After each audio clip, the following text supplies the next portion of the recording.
Hey, y'all. Welcome and thanks for joining us for episode 1 of the Ajayi Effect podcast, where you are reminded that you're never alone on this winding road of life. You can show up as yourself, your journey is honored, your struggle acknowledged, and your victories are celebrated here. Oh, and if it's happening in the world, we will discuss it. Here you are capable of big things. We'll get right into our convo in a few. But first, a toast to our sponsor, Dupé O Ajayi. Yeah, that's me. Dupé's professional journey embodies the power of transformative marketing for change, driven by a steadfast commitment to equity. With roles at organizations such as Airbnb.org, ABC News, and Rent the Runway, she's honed her skills as a storyteller and marketer. Each experience has contributed to her expertise in crafting narratives that make change happen. If equity isn't at the core, she won't be. Follow Dupé here at the Ajayi Effect podcast and at the Ajayi Effect on all platforms. Okay, let's get into it. All right, y'all. So today we've got a special treat, a conversation with one of my good friends, Asha. So I met Asha by way of a program here in New York where you're matched with seniors for phone conversations. At that point in my life, things were empty. I was feeling a bit low and looking for direction. It was just isolating. Let me tell you this. Signing up for that initiative led me to Asha and changed my life. She is a vibrant woman who lives in New York and is a gift. I believe that after listening to this conversation and hopefully more to come, you will totally agree with me. It is a pleasure, Asha, to have you here with us today. Thank you so much for joining us, friend. Thank you. Thank you. It's a pleasure being here. Excellent. Excellent. All right. So we are going to dive right in. I'm super excited for this conversation, especially as we look at relationships, intergenerational relationships, and, just how we can learn from each other. So let's kick off strong. And I'm going to ask you the first question right out the gate. What, if you could give any advice to your 20-year-old self, what would you say? You are here to serve and not be served. You have no idea of what you're capable of doing, of the gifts that reside in you. You see, that does make sense. It absolutely, absolutely makes sense. I was talking to someone about you and your mind and how it is wired. Like you, in spite of ups and downs, you always come back to center. You always come back to center. And that's one of the most important things that I've learned from you, but as well constantly gets reinforced through our friendship is remembering to come back to center, So it makes absolute sense. Oh, that's good. That's very well put. There's a song that says, how the relationship with God is the center of my joy. Look at that. The song.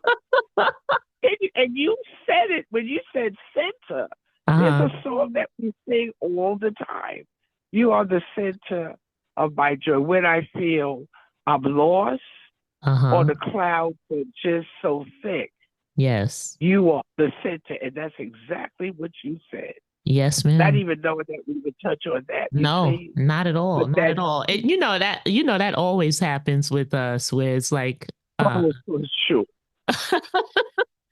it's always some kind of synchronicity, some kind of, blessing coming through. So it's just incredible. What do you want young people to know?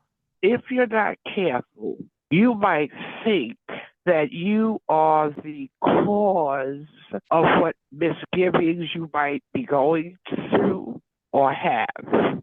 Okay. That there's something you did that caused maybe suffering or any of the things that you don't feel add to your well-being. You might feel that just because you see another person, somehow they're doing something right because they're not suffering. If you're not careful, you might compare yourself to other people, and that is absolutely the last thing you want to do. Tell me a little bit about that, because we live in a society that is all focused on, when we think about, young people, 20-something-year-olds, to your point, a lot of them are going through depression and isolation. And a lot of them are getting this from social media and what they see on social media, which then lends themselves to comparing themselves to what they see, not realizing that sometimes what you see on there is highly edited, is, a snapshot of somebody's life. It's not the full picture. It's not showing the ups and downs of their journey, right? It's not showing their full self.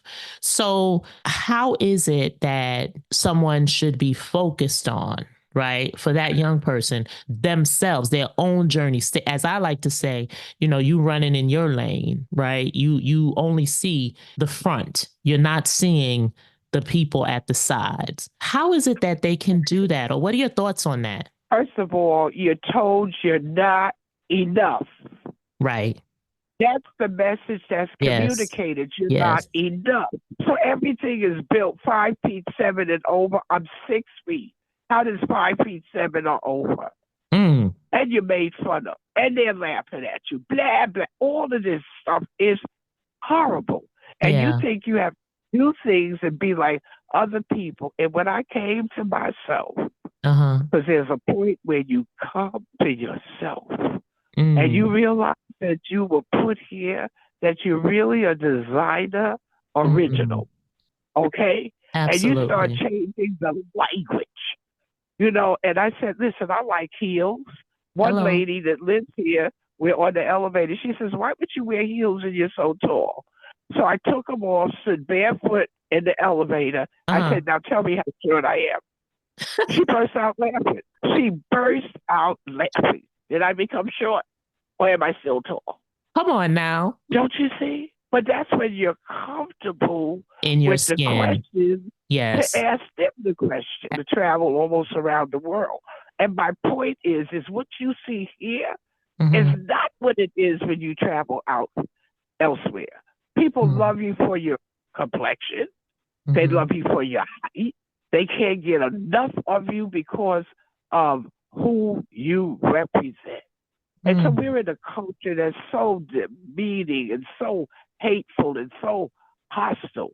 But you've got to form a team of people that respect and love you, and everybody is holding each other like a chain.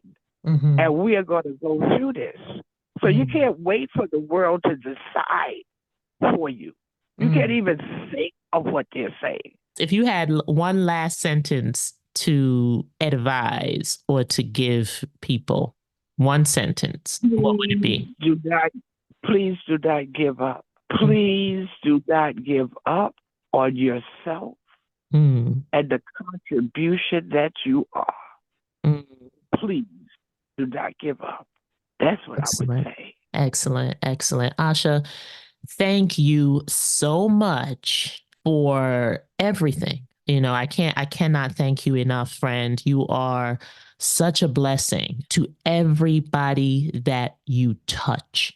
You are such a blessing. And it is something that you can absolutely tell comes by divine order. It is something that you are gifted with. I just thank God that I have been blessed with your friendship. I do.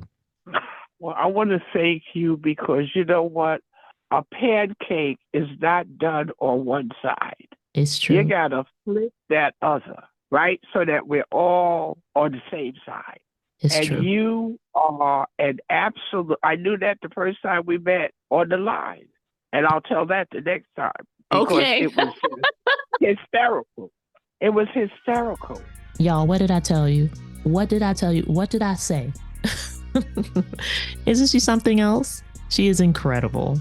She's incredible. I can't wait for the next conversation that she and I have. And of course, I'm going to share it with you all. I hope it blessed you. I hope it was a gift. And, I hope that you were inspired.